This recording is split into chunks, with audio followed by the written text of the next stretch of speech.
Before we open the mystery today, I ask you to put away distraction, silence the noise of the world, and prepare your spirit. Because what we're about to uncover is not just a message, it's a call, a charge, and a revelation that can alter the course of your life. There is a mystery, a paradox at the very heart of existence. The world tells you that value comes from what you gain, but the kingdom declares it's what you give. Today we open the scroll, the hidden mystery of the radical price, the radical love, and the radical life. 2,000 years ago, on a windswept hill just outside the gates of Jerusalem, something happened that split time in two. It wasn't the might of an empire or the rise of a king. It was something far more powerful. A man stripped, beaten, rejected, lifted up on a wooden beam. To the world he appeared as a criminal, but to heaven he was the Lamb. And what took place that day was the center point of all human history. That moment was the pain of the price, the radical price. But what was the price for, and why was it so great? The answer lies not just in theology, but in eternity. You see, every soul that ever walked the earth has fallen short of the glory of God. That's not just religion, that's reality. And in that fall, we incurred a debt, a chasm between man and his maker, a separation so vast, no works could bridge it. No rituals, no prayers, no efforts could ever pay it.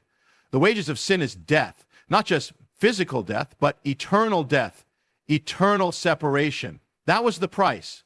Now here's the mystery. When judgment was due, mercy stepped in. But mercy could not come without justice, and justice could not be fulfilled without a payment. So the one who had no debt stepped into the place of the debtor. The one who had never sinned bore the curse of all sin. And the blood that was shed on that cross wasn't just blood, it was currency. Divine currency. It wasn't the blood of a prophet, a teacher, or a martyr. It was the blood of God's only begotten. And it didn't just cover sin, it removed it. Understand this. It wasn't nails that held him there. It was love. It wasn't men who took his life. He gave it.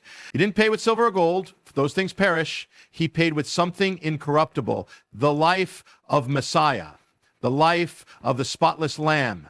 That is the radical price, a price beyond comprehension. And now comes the most earth-shattering part. He didn't pay it out of obligation. He paid it out of desire. For you, yes, you. Before you ever knew his name, he knew yours. Before you ever took your first breath, he had already chosen the cross. That's how precious you are to him. That's how deep the love goes. So if you've ever doubted your worth, remember the price. If you've ever felt forgotten, look to Calvary. For the greatest demonstration of your value is the price that was paid to redeem you. You weren't bought with the riches of this world, but with something far greater, the blood of the King. That moment, that sacrifice was not just history, it was destiny, your destiny. And once you know the price, you can never live the same again.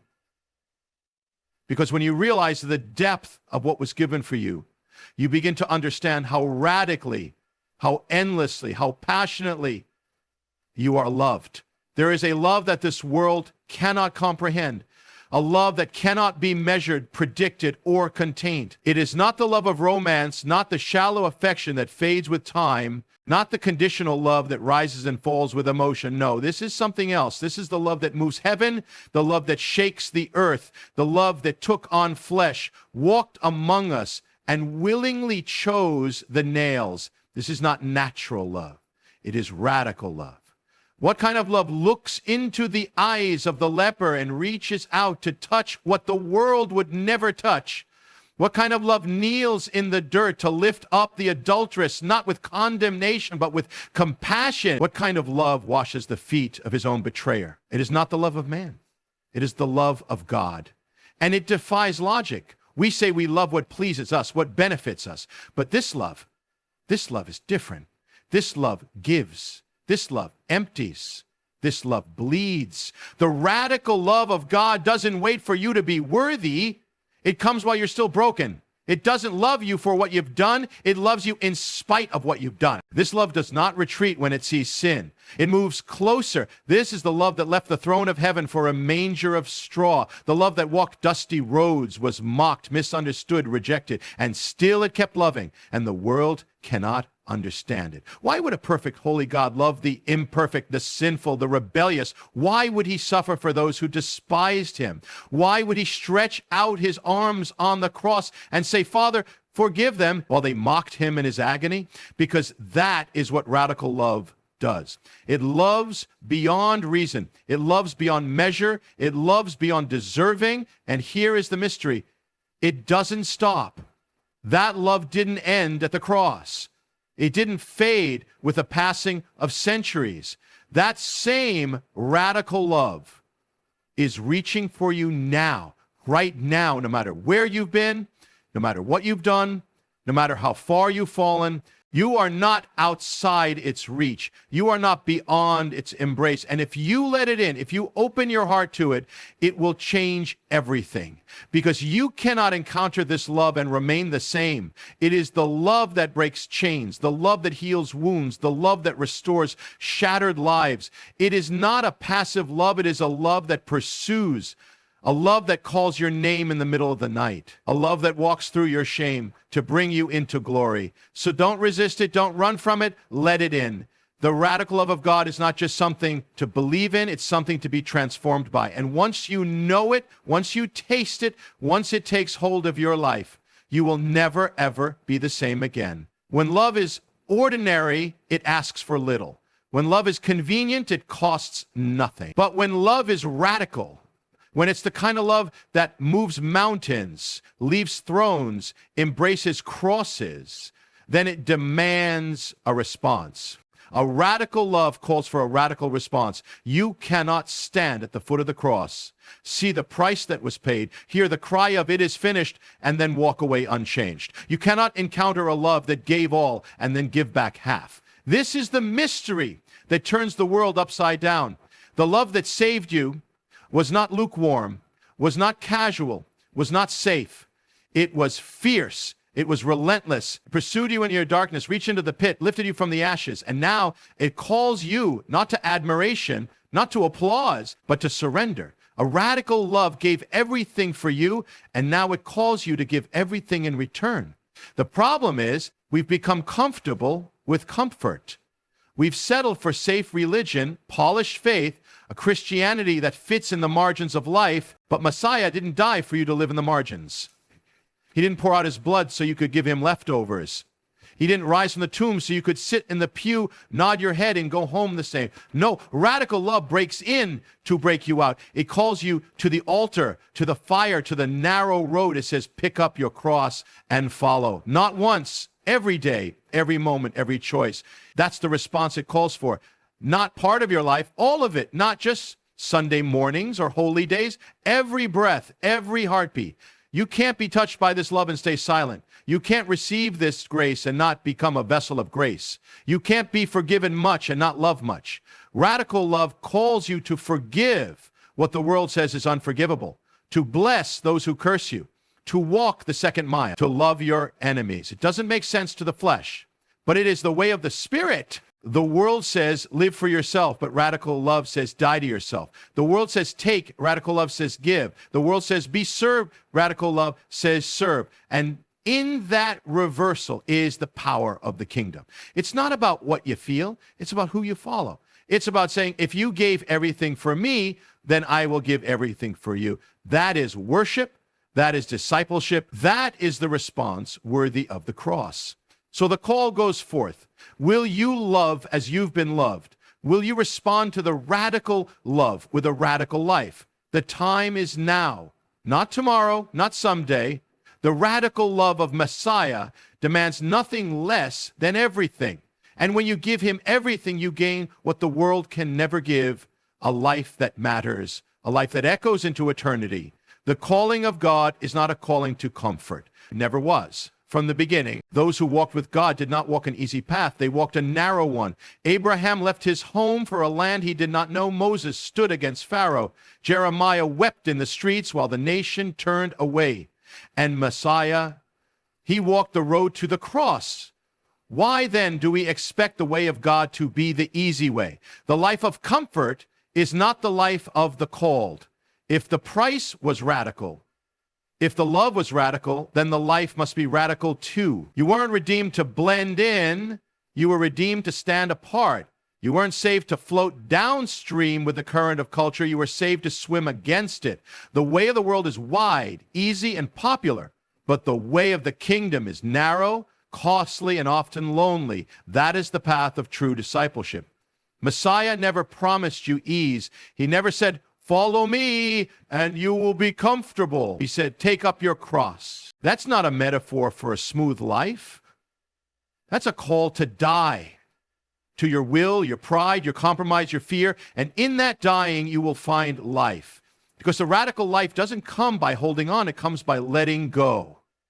Letting go of sin, letting go of approval, letting go of the need to fit in. We live in an age that bows to the God of comfort. Everything must be fast, easy, instant, painless. But God is not raising up a generation of consumers. He's raising up a remnant of warriors, people who will stand when it costs, people who will speak truth when it's not popular, people who will walk in purity when the world celebrates sin. That's the radical life. It is not for the faint of heart, but it's the only life worth living. And it's not about perfection. It's about direction. It's about a heart that says, "Lord, I will follow you no matter the cost." It's about saying yes when the flesh screams no. It's about trusting when you can't see the road. That is where the power is. That's where transformation happens. Not on the mountaintops of ease, but in the valleys of obedience. This life is not a rehearsal. It's the real thing. You don't get another chance to live today. So live it for what matters. Live it for the one who gave everything for you. You may lose friends. You may lose reputation. You may even lose your comfort, but you will gain something greater, his presence, his glory, his purpose, and a crown that does not fade away. So do not be afraid to walk the narrow road. Do not be afraid to live different, to speak different, to shine in the darkness, because when you walk the radical path, you are walking in the footsteps of Messiah. And where he walks, there is life, life abundant, life eternal, life unshakable. The world will never understand the radical life. It never has. When Noah built the ark, they mocked him. When Daniel refused to bow, they conspired against him. When Elijah stood on Mount Carmel, they accused him of being the troublemaker. And when Messiah himself walked the earth, healing the sick, raising the dead, speaking truth with power, they called him a blasphemer, a heretic, a threat. So why are we surprised when the world looks at us, at the life we're called to live, and doesn't understand? It's because the radical life is not of this world. It's from another realm entirely. When you live set apart, when you choose holiness over compromise, when you speak the truth in love, even when it's offensive, you won't be celebrated. You'll be questioned, criticized, maybe even hated. But that's not a sign you're doing something wrong. It's often the clearest sign you're doing something right. The ways of God will always clash with the ways of the world. Light will always expose darkness. Righteousness will always offend rebellion.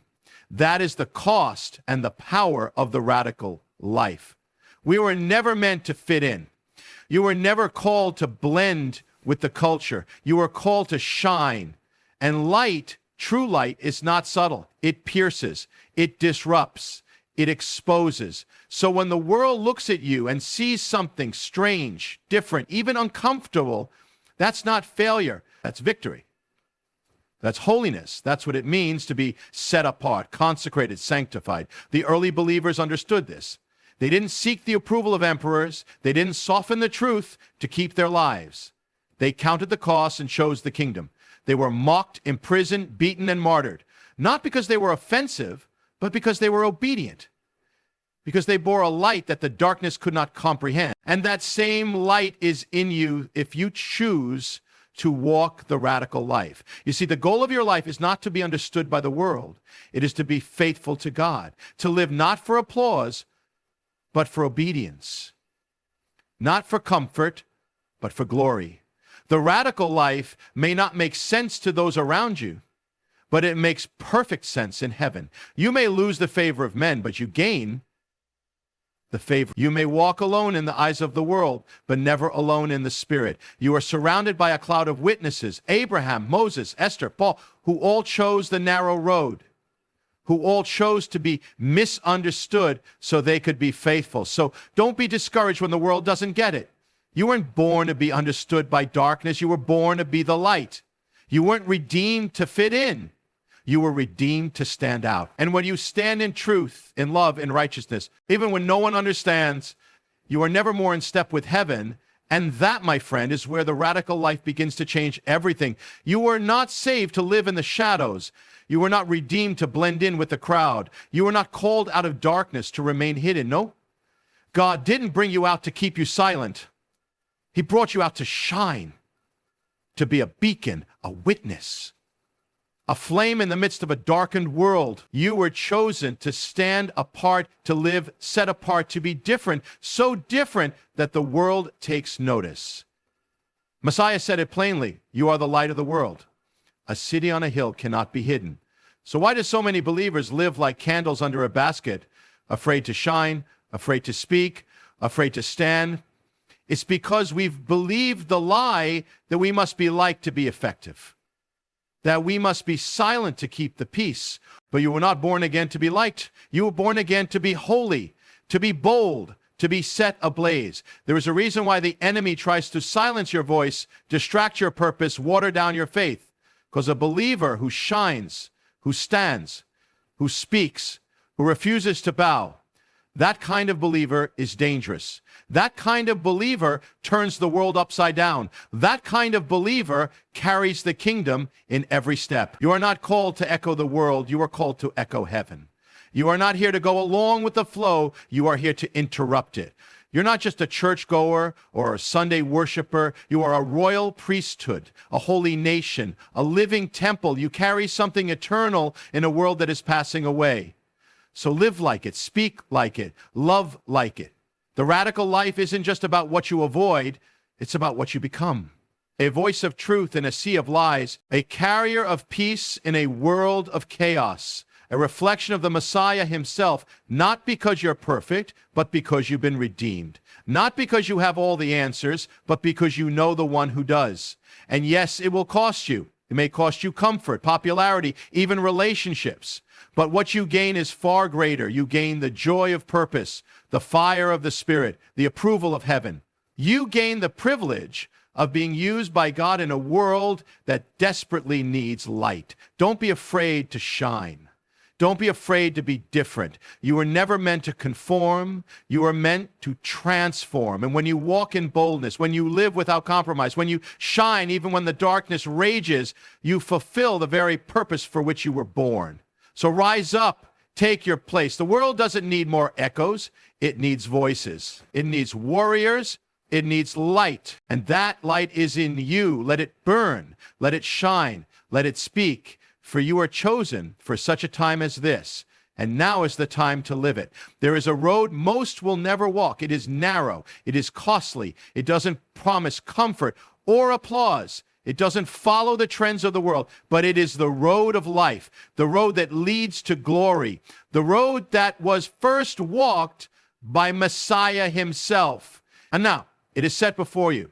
To walk the radical path means to let your life become a testimony, not just in words, but in fire, in truth, in power, in love.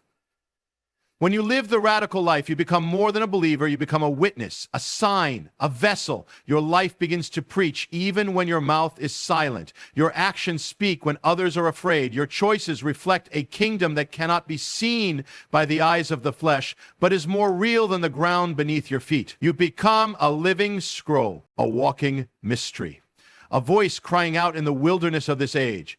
The world tells you to live for the now, to build your kingdom here, to make your mark in the sand. But the radical life lives for what cannot be shaken. It builds on the rock. It speaks not of itself, but of the one who gave everything. It doesn't ask, what do I gain? It asks, what does heaven see?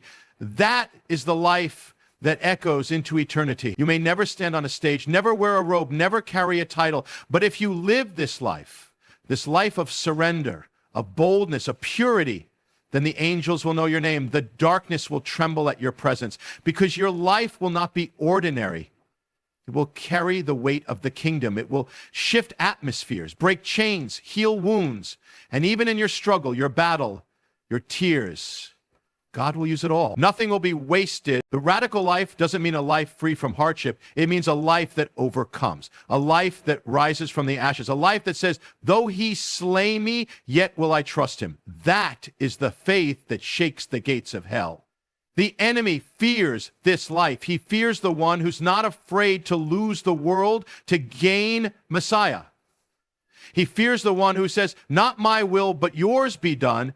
He fears the one who knows they've been crucified with Christ, and now it is no longer they who live, but he who lives in them. You were made for this, not for a shallow, fleeting existence, but for eternity. Your calling is not ordinary. It is sacred, holy, eternal. You're not just here to breathe the air. You're here to shift the course of lives, to impact generations, to bring the fragrance of heaven to the darkest places of earth. So walk the radical path, even when it costs, even when it hurts. Because the life you live in him will never fade, never be forgotten, and never end. Let your life echo, not in time, but in eternity. That is the power of the radical life, and that is your calling.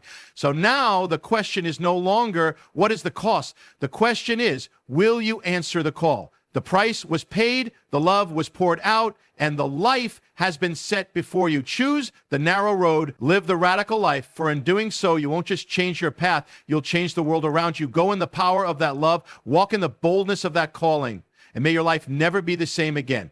Thank you for opening your heart to this mystery today. May the Lord bless you, keep you, and lead you into the radical, eternal life he has ordained for you. Shalom, and go in victory.